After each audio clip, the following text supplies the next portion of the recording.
करते हैं, जब घर में मेहमान आते हैं, जाते जाते वे कुछ ना कुछ देकर जाते हैं। इसमें नाम तो नहीं दिया है।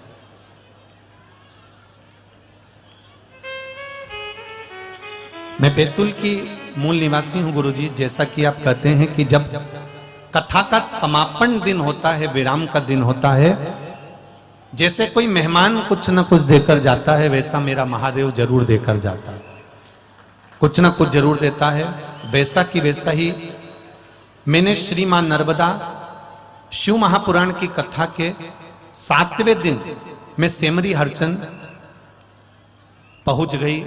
जैसा आपने कहा था वैसा कि वैसा ही मैं कथा के विराम वाले दिन में सेमरी हरचंद गई और बाबा से अपने मन की बात कही। बाबा से कहकर आई, बाबा मेरे मन की बात को मैं आपको कहकर जा रही हूं, किसी को बता नहीं रही हूं। और आकर मैंने पशुपति व्रत प्रारंभ किया। मेरी फाइल हो सकता है मोटी हो गुरुजी, थोड़ा समय लगा, पर जो मैंने आखिरी दिन देवाधिदेव महादेव की कथा में कहा था, बाबा ने मेरा वो कार्य पूर्ण कर दिया। मैं बाबा के एहसान कभी नहीं भूल सकती। एक बार वापिस मैंने फिर पशुपति व्रत करा और बाबा से कहा कि मैंने सुना है कि तू विराम वाले दिन जैसे कोई मेहमान जाते जाते देकर जाता है, मैंने भी सुना था तू देकर जाता है। बाबा पिछले 2 साल से मैं MBBS करने के लिए प्रयास कर रही हूं, पर कोई रिजल्ट मेरे लिए नहीं आया। बाबा मैंने कथा के विराम वाले दिन आखिरी दिन तुझसे कहा था तू मेरी झोली खुशियों से भर दे, और बाबा ने गुरुदेव मुझे MBBS के लिए चयन कर लिया है। मैं बाबा को यहां प्रणाम करने के लिए आया। श्री शिवाय नमस्ते।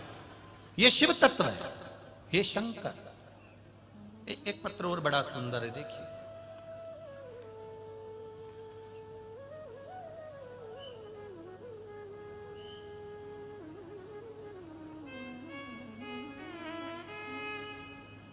मैं सुषमा चन्नैया बंडीवार कामठी से जिला नागपुर से आई हूं। कहीं बैठी हो तो हाथ हिलाइएगा, जहां कहीं भी बैठी हो, जहां बैठी हो हाथ हिलाइएगा। गुरुजी पहले कभी मेरा मोबाइल नंबर ये है, कभी आपकी कथा नहीं सुनी, पर अशोकनगर की कथा के समय से बार बार सुनती रही। गुरुजी 1 लोटे जल का क्या महत्व है। मेरी बेटी की अचानक नवंबर में 3 नवंबर को तबीयत खराब हो गई। नागपुर में अस्पताल में उसे दिखाया, डॉक्टर ने सोनोग्राफी करने का कहा। सोनोग्राफी के बाद बताया कि मेरी बेटी के शरीर में गठान है 6 mm की। मेरी बेटी बहुत रोई और दूसरी सोनोग्राफी कराने को कहा।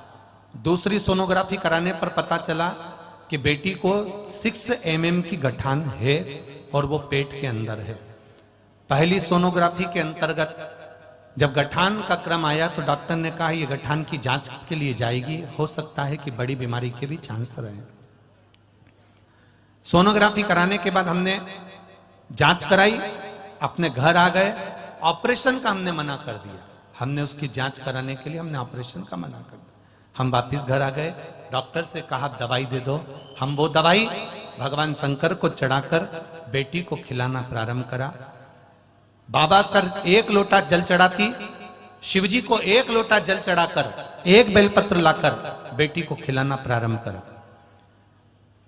CT स्कैन कराया और CT स्कैन कराने के बाद में मालूम पड़ा कि बेटी को गठान तो है, पर साथ में उसके लीवर पर सूजन भी है और उसको TB की बीमारी भी हो गई है।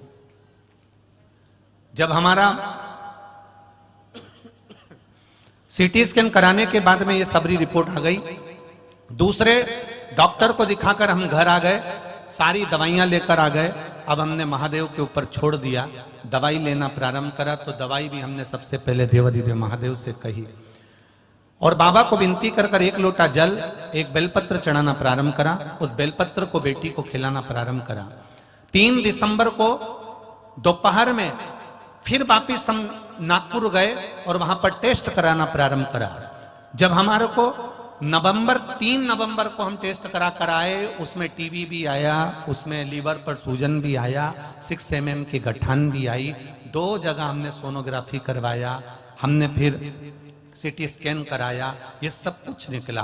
फिर हम 3 दिसंबर को शंकर भगवान पर भरोसा कर कर सब दवाई खाने के बाद में, बेलपत्री और जल पीने के बाद हम नागपुर के हॉस्पिटल में गए। फिर हमने वापिस सिटी स्कैन कराया और वापिस जांच प्रारंभ हुई तो डॉक्टर ने कह दिया इसको कुछ भी नहीं है, ये पूर्ण तरह से ठीक है। मैं पूरी रिपोर्ट डॉक्टरों के पीछे लगा रही हूं, पूरी रिपोर्ट डॉक्टरों की लगा रही हूं, जिन रिपोर्टों में उसको गठान भी बताया